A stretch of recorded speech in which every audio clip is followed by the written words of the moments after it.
Hey yo, what's up? My name is Tom Misery, watching my channel Misery 14, and I'm here doing another real life talk. And I'm talking about the Alabama abortion law. I mean, I meant to talk about this earlier, but I wanted to get some of the facts together before I get come on it. But now, it's still more updates on this, but I'm going to talk about my viewpoint of what happened in the bill last week and so like that. Cause Alabama Governor Kay Ivey signed the bill into the law. Because in the state law, the government signs the bill, that becomes the law. So, but it's attempt to challenge the overall federal law, which is Roe v. Wade, that grants women rights to abortion. It's like that. Now, last week was up on the wall, and I was like, hold on, sign the bill. So, I'm going to read some things to you because I didn't like it, and I'm going to be my viewpoints after I read some facts. And what I do is that I found the links to these articles that some points I'm going to read. I'm going to put that on the comment section below. So if you want to read it up on yourself, you can read on that, and also other articles they have, because they have been updating more things about it, and it's like a lot of people coming out to it. A lot of people is outraged by it. I don't like the decision they made. This lady signed, and it was kind of baffles me is that it's a woman that governor woman signed this bill. So it's like all women doesn't really fight for the rights, and it was like, what is really happening here? And it just pains me that a lot of the southern states is doing these signing, which is not so surprising because a lot of them still have racist. A lot of still have some kind of issues in those states. It's like that, even though they're trying to becoming more accepting, but it's still grounding in history and it's not breaking. But all right, let's move on to it. All right, so I read the point because the point by Chris Cillizza, and he both said what the Alabama abortion bill really aims to do. It's two things.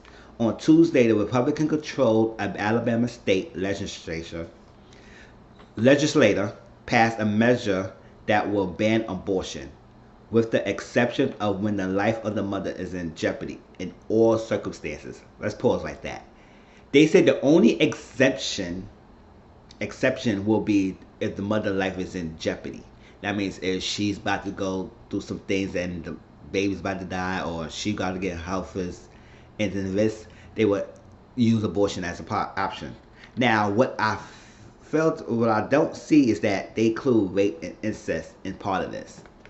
And there's another article that explains that a little bit, that the Democrats reintroduced the bill to bring rape and incest as exemption to the rule, to this abortion thing, they're making it as a law, and they denied that. That motion had been failed. And I said, how y'all failed that? Y'all really don't realize that rape, and nobody who get raped wants to keep the babies like that. Most people don't. It's like, so why you force them to have the baby if they can't? Why force them and they don't have the baby if they really don't want the baby, if it comes to the product of being raped or being incest? And so you mean to tell me that they can't abort the baby because of this rule y'all put in effect? And I'm explaining a little bit about the heartbeat fetal law rule that they made as well. Fetal heartbeat law they made. All right.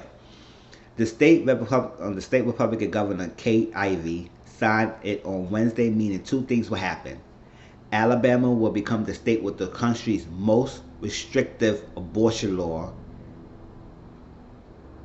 and two, the law will immediately become fodder for the swirling debate over if and when the Supreme Court might consider overturning the landmark Roe versus Wade ruling. I said, now all of a sudden, all right, before that, the two-pronged goal was clearly the intent of the bill's sponsor, State Rep Terry Collins, Republican, who said after the vote, the bill is about challenging Roe versus Wade and protecting the lives of the unborn, because an unborn baby is a person who deserves love and protection. Yes, I mean, you have a baby, yes, it's all love and protection, but you cannot force a woman to have it if any circumstances if they don't want to have a baby. Now, the Roe vs. Wade is protecting their rights to have that choice, whatever reason. Now, especially if the person is raped, it says that should be part as an exemption to the rule. It's like that if they woman get an abortion. So that means if they get raped and they don't find out they was pregnant after 6 weeks, like that. Now, I'll explain the fetal heartbeat law because that took a part in consideration to this law.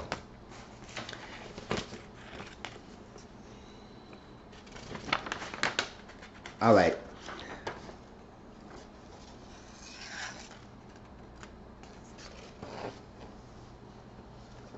Yeah, Georgia governor signed a bill called a fetal heartbeat law, and yeah, Georgia governor Brian Kemp signed a fetal no. All right, let me see that. Hold up. Gotta get it together, y'all. Don't want to mess it up.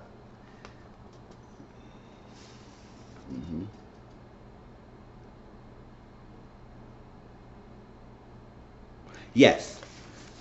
All right. So the first person who came up with the fetal heartbeat law was Ohio Governor Mike DeWine. He signed a so-called fetal heartbeat law.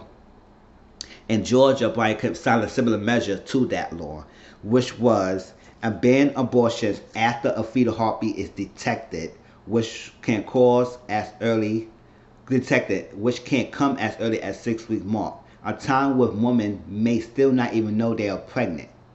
And then the governor in Georgia signed a similar bill early this month. So that's taking effect in Alabama law too, is that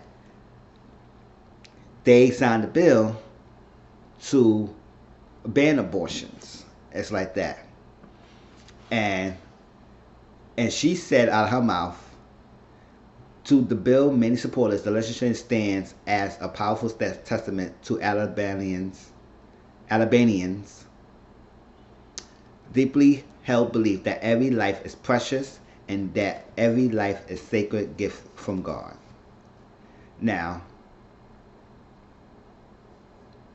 she knows that this law passed will be enforceable, and it's going to be a really difficult time to enforce this, and it's going to be a challenge to this.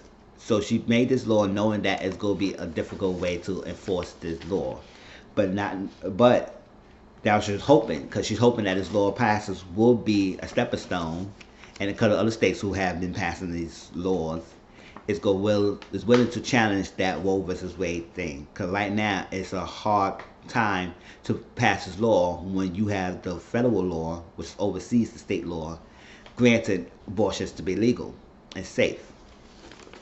So to have this is to undermine that law. That means you really need to challenge a year-long history of this bill, of this law in our country.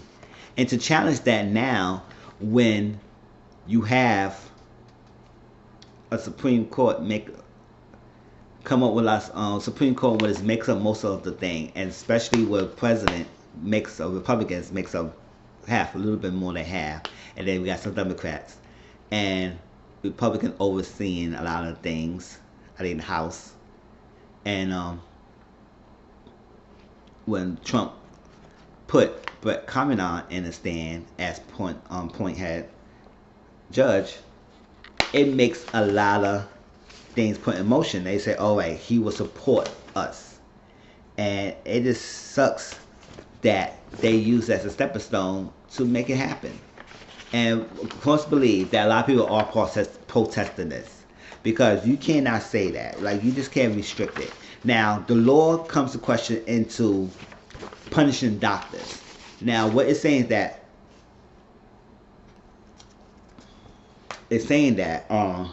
doctors could face up to 99 years in prison. 99 years, that's life in prison, if they perform abortion. Democrats will introduce an amendment to exempt rape and incest victims, but the motion will fail. This law will be in effect 6 months after they sign. So this bill was signed on May 14th. So the Alabama law will go 6 months after it's signed. And I was like, the fetal heartbeat law is Governor Brian Kemp, Lord Georgia Governor Brian Kemp, Tuesday, May 7th, signed a bill bans abortions if a fetal heartbeat can be detected, and it could be early as 6 weeks, which is like, wow. So after 6 weeks mark, but it comes to a point when they say it's once it get detected. So if it doesn't get detected yet, they cannot use the abortion act. But once it's detected and they show it's a heartbeat, then this law is preventing any doctor performing it. And if they find out the doctor performed this, they could face up to 99 years in jail. Now, I don't believe, even though she signed this as a law, it will take effect quite some time. But during that time, they are people who are going to challenge this, and it will go to court on immediately to challenge the decision. Because I don't understand why they will restrict women's rights to get the abortion and then punish doctors for performing that if it happens. Now, what are the health risks that will prevent a woman to, that will be the exception to the rule, the only exception to the rule for them to get an abortion? Make that clear, because sometimes health reasons, and it's not always that black and white. It's always different things. So a woman's body is different health care and different health structures. So what we'll consider the risk. But that was that. And also saying that somebody tweeted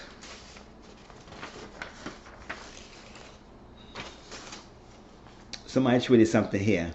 The new court makeup has...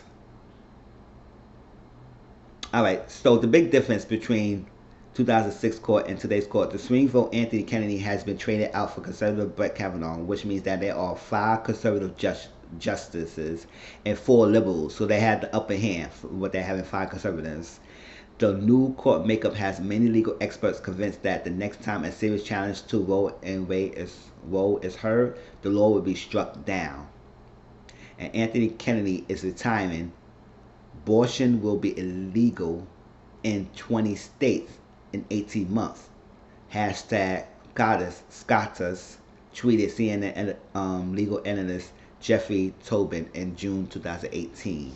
And that's 40% of the state, of the country, if that happens. 40%.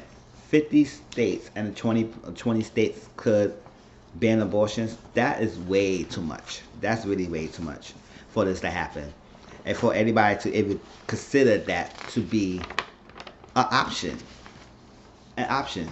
Now, Alabama governor, you should be ashamed of yourself to even consider this and to sign it. Yes, you want to protect life, and the baby's life is a protection, it's a right. But what right do you give to tell a woman that they can't abort the baby after their heartbeat detected? Especially if they got rape. Especially if they got incest, pregnancy. And the only exception is a medical scare, which that should be accepted. That should be a rule to be accepted anyway. If it's going to hurt the baby or the mother, it should be able to use abortion process. But to exclude rape and incest, that's terrible, and that's ridiculous to come up in your mind and so that. And I think recently, I read a little bit so far that Trump is not supporting that. He's not completely against, but he's definitely against that not having rape and incest people part of that exemption to the rule of this abortion law. So he's not too fully on board with the Alabama law being signed. And I just don't see the point of that. And it is really heartening and heartbreaking to even people in the States to even consider things like this. Like, what happened if it happened to you?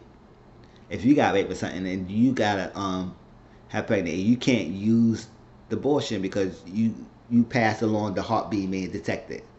It's like God. A lot of people don't even know they get pregnant around that time, 6 weeks, and don't even know until they go to the doctor and they find out, oh, you 8 weeks pregnant, and so the baby's heartbeat is detected, and under the Alabama law, you can't get abortion. So I was like, granted, there are women out there who've been doing reckless behavior, who having sex unprotected, doing things crazy, and then they use abortion and just to kill a baby because you could use it, but still going out there and having unprotected sex and keep getting abortion. Then there's something to be done with that. But I'm talking about people who don't want the baby because extreme circumstances that prevent them not to want to keep the baby.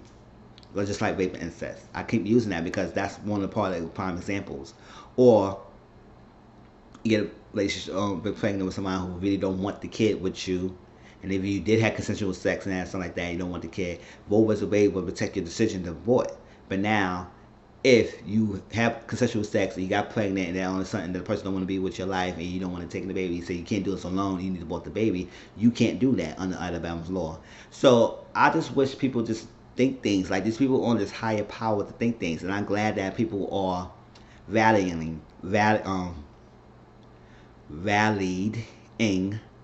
this thing and also challenging these states and these people, lawmakers, into decision making. And what can I do on my end is to spread awareness. I'm in my YouTube channel. I'm talking about this now, so who are watching it could see how serious it is, and they could share this video or look at other videos, YouTubers who are talking about this as well, and explain I concern, because I don't agree with the law. I don't agree with any states that telling somebody the right to do things with their own body. I'm for abortion if it's needed to be, if it protects the woman, especially if the woman's need to get that right to have it. I'm up for a woman to do protecting their right for body. Now, not to be recklessly and keep using abortion as escape to you doing your reckless behavior, then that's something to be done by that. But women who out there who's not using that, not being reckless, and they have to put in a position where they gotta keep the baby or not, then they should have that right. And you should not force them to, you should not restrict that. And to punish doctors who want to help the woman, because sometimes they go with this woman, they have sad stories and stuff like that, and you really want to help them and you can't because you under this law. That's serious. So I know that Alabama knows and the government knows that it's going to be really hard to enforce this kind of law that she said to put forth, and they will be going to court with that. So any updates that I have seen or anything, I will do that on my channel. I'll give updates on more when it comes about how this is progressing, and maybe more states might come up and challenge Roe vs. Wade, because I think it is going to be happening, and maybe some states that's against challenging the states because they for the federal laws. So we'll see. But Alabama governor, you should be ashamed of yourself, and the lawmakers in there who voted this into effect should be ashamed of yourself to even think that this would be okay and acceptable. So if y'all watching my videos, any woman, any men who feel the same way or who against things like that, or you support the decision, tell me how you feel and I will comment. And please like, comment, subscribe to my channel, and I'll talk to y'all later. Peace.